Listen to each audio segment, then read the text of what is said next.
Karachi Kings के मालिक ने हाल ही में एक टिप्पणी की है कि अगर बाबर एज़म अपनी पुरानी फॉर्म में लौट आते हैं तो सचिन तेंदुलकर, विवियन रिचर्ड्स, इंजमाम उल हक और विराट कोहली जैसे महान खिलाड़ियों की कोई भी अहमियत नहीं होगी। उन्होंने कहा कि जब बाबर फॉर्म में होंगे तो वह अपने खेल से आग लगा देंगे। यह बात सुनने में भले ही आकर्षक लग रही हो, लेकिन वास्तविकता अलग है।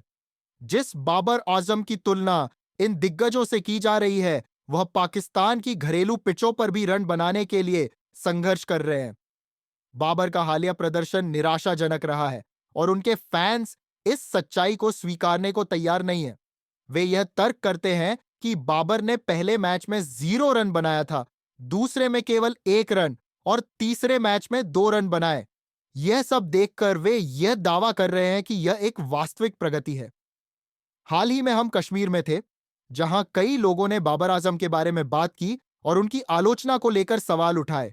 हमने उन्हें याद दिलाया कि जिस खिलाड़ी की तुलना विराट कोहली जैसे दिग्गजों से की जा रही है, वह अपने पिछले 3 वर्षों में किसी एक बड़े इंटरनेशनल टूर्नामेंट में प्रभावशाली प्रदर्शन नहीं कर सका है।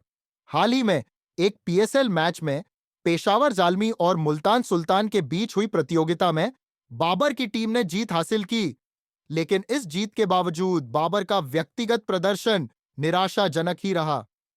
अन्य खिलाड़ियों ने मैदान पर शानदार खेल दिखाया, जैसे कि कैडमोर ने 30 से 52 रन बनाए और हरिस ने 21 से 45 रन। बाबर की टीम का अच्छा खेल इस बात की ओर इशारा करता है कि टीम में प्रतिभा की कोई कमी नहीं है, लेकिन बाबर की बल्लेबाजी ने सभी को निराश किया। बाबर आजम का खेल और उनकी हालिया निम्नतम फॉर्म ने सभी को चिंता में डाल दिया है।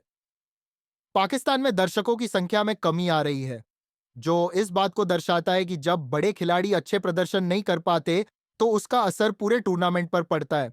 बाबर इस समय अपने करियर के सबसे निचले स्तर पर हैं। उन्हें टेस्ट और टी20 टीम से ड्रॉप कर दिया गया है और उनकी ओडीआई फॉर्मेट में भी स्थिति कुछ खास नहीं है। बाबर के प्रदर्शन ने उन्हें मीडिया और प्रशंसकों के निशाने पर लाकर खड़ा कर दिया है। पहले 3 मैचों में जब उन्होंने बेहद कम रन बनाए, 3 पारियों में सिर्फ 3 रन, तब यह बात चिंताजनक हो गई। यह स्थिति उनके करियर की गिरावट को दर्शाती है। अद्भुत बात यह है कि मोहम्मद आमिर जैसे गेंदबाज ने उन्हें त्रिसूत्रीय मैचों में हर बार आउट करके उनकी कमजोरी को उजागर किया है। इस सारे परिदृश्य के दौरान बाबर के प्रति जो अपेक्षाएं थीं, वे अब निराशा में बदल गई हैं।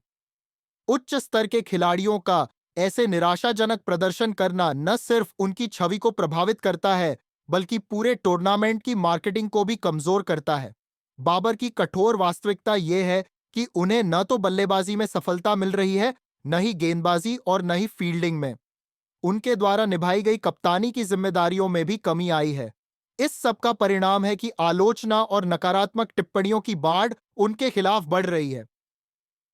कई विशेषज्ञ ये मानते हैं कि बाबर का प्रारंभिक विकास शानदार था, लेकिन अब उनकी फॉर्म में न तो आत्मविश्वास है और न ही इच्छा शक्ति की कमी। ऐसे कई सवाल उठ रहे हैं कि आखिरकार बाबर आजम अपने खेल में इतनी गिरावट के पीछे क्या कारण है।